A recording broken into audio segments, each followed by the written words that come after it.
Christophe Joly et à ses invités. Bonjour à tous, c'est probablement l'un des plus grands salons des antiquaires de France, n'hésitons pas à le dire. En tout cas, nous sommes environnés d'objets magnifiques. Vraiment, la beauté est partout. Les objets du haut XVIIIe siècle, mais aussi plus récents, nous entourent. On va parler de ce salon des antiquaires qui ouvre donc ses portes demain. Et là, on va vous faire vivre un petit peu les derniers préparatifs, les derniers coups de marteau. Je vois qu'on on est en train de cirer, d'astiquer les objets autour de moi. Monsieur Jean Berger, bonjour. Bonjour. Antiquaire à Beaune depuis 5 générations. Depuis 5 générations. C'est pas mal, hein? Tout à fait vrai. Ouais, belle carrière. Alors, qu'est-ce qui vous intéresse, vous? Le 18e, qui est très présent ici, c'est un petit peu votre dada. Moi, j'aime beaucoup le 18e, mais j'aime beaucoup toutes les belles choses. Que ce soit 18e, 17e ou 19e, quand c'est très beau, c'est très beau. Et surtout, en ce moment, il faut vraiment de très belles choses. Alors, qu'est-ce qui fait, comment vit-on finalement sa passion et son métier en même temps d'antiquaire? Vous vendez des choses, par exemple, que des choses que vous aimez, par exemple? Ah, bien sûr. C'est obligatoire, ça? Faire le métier d'antiquaire, pas le métier de marchand de meubles. Le métier d'antiquaire, c'est un métier de passionné. C'est un métier où il faut aimer son métier, où il faut avoir le coup de foudre quand on voit un objet. Si on n'a pas le coup de foudre, il ne faut pas l'acheter. On doit essayer d'acquérir que des coups de foudre, si vous voulez. Et c'est un métier en ce moment qui est très agréable parce qu'on arrive... Je crois que je n'ai jamais fait le métier avec autant de passion que maintenant, malgré mon âge, parce qu'on découvre de très belles choses. En même temps, le 18e, j'ai l'impression que voilà, il s'est peut-être un petit peu estompé au profit d'autres époques, plus néoclassiques, ou même les 70s, non?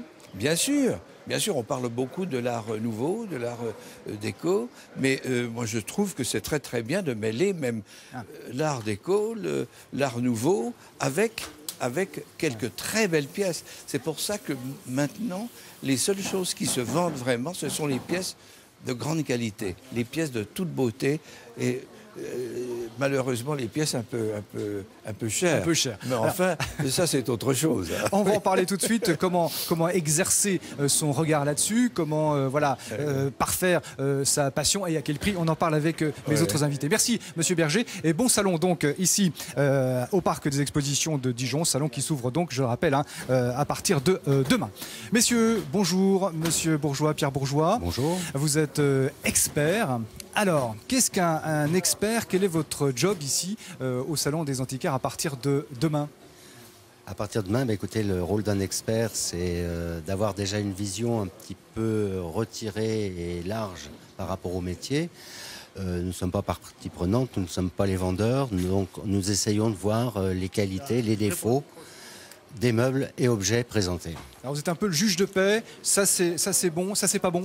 Voilà, on recadre un peu les choses, on remet les pendules, si je puis dire, à l'heure, dans le sens où on va conforter, regarder avant l'ouverture, recadrer sur les époques, sur les restaurations, sur les signatures, sur l'état de conservation, les meubles pour que la clientèle soit sans problème quand elle vient. Ce que vous dites est juste, est vrai? Ce qu'on dit est juste et vrai, et on le signe.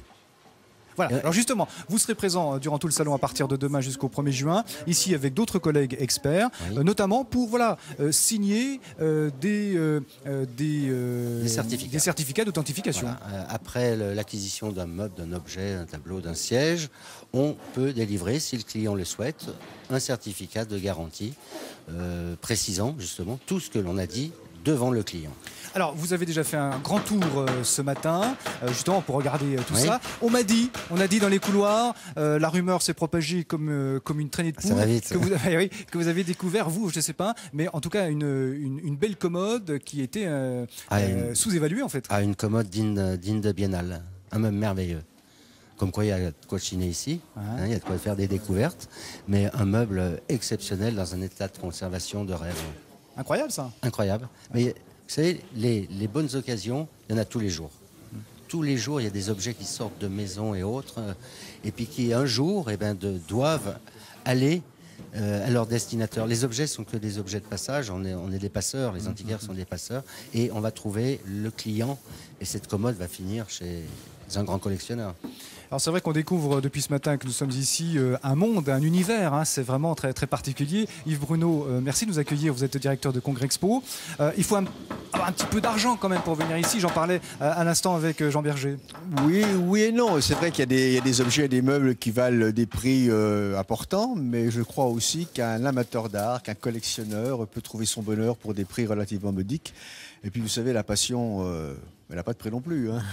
Alors c'est vrai, c'est un des plus grands salons de France, on peut dire les choses comme ça ou pas? Oh, écoutez, je ne vais pas faire la fausse modestie, mais c'est devenu au fil des temps effectivement un des plus beaux salons de France, hein, je crois, ouais. Monsieur Bourgeois, et peut-être même aussi européen. Non, on a vraiment cette année une qualité de marchands et de marchandises exceptionnelle. Alors des mobiliers bien sûr, mais aussi des bijoux, il y a des ateliers de restauration d'art qui sont présents. Enfin voilà, il y en a pour tous les goûts et pour tous les yeux aussi, j'allais dire. C'est vrai, il y a des bijoux, il y a de l'argenterie, il y a des objets, il y a des statuettes, il y a des tableaux.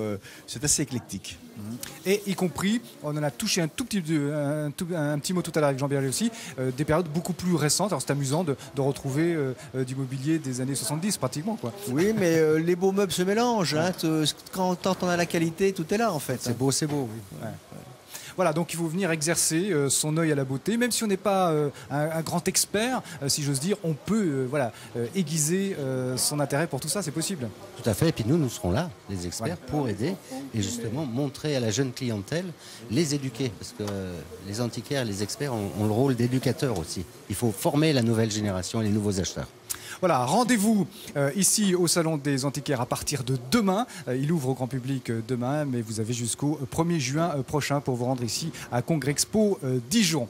Voilà, merci, bon week-end. Nous, on va continuer à fureter, à chiner, peut-être pour trouver la belle pièce, une belle commode, par exemple.